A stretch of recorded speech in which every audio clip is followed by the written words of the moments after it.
Well, Macron's campaign team was apparently the target of, how they described it, a massive hack attack on Friday night. Nobody could talk about this, though, until voting was finished. Southeast Peter Oliver has more.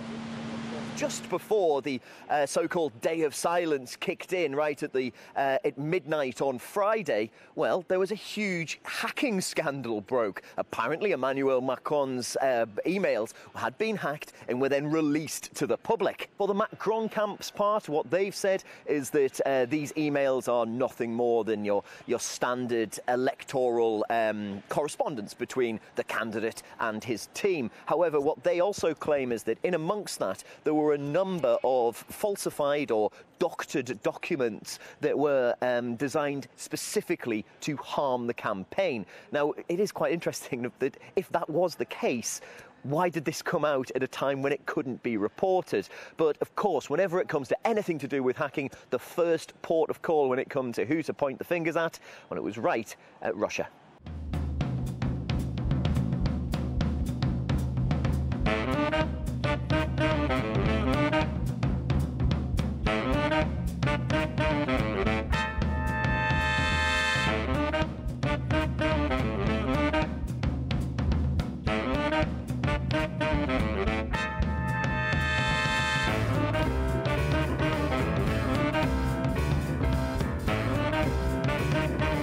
Massive interference in American elections. Vladimir Putin personally was involved in this. Russia was meddling in our election.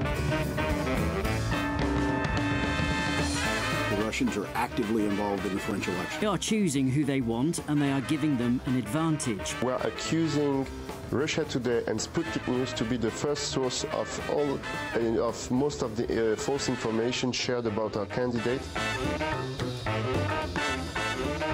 Do you have any evidence that Russian hackers are hacking your emails? No, I don't. I mean, we have evidence of attacks coming from Ukraine and Russia. And will you release it? Will you release it? Will you release the evidence? Well, ahead of the election, Marine Le Pen criticised her rival for being too ready to follow whatever policy suggested by Germany. Here's what she said during the election debates. I will tell you, Mr. Macron, what will happen.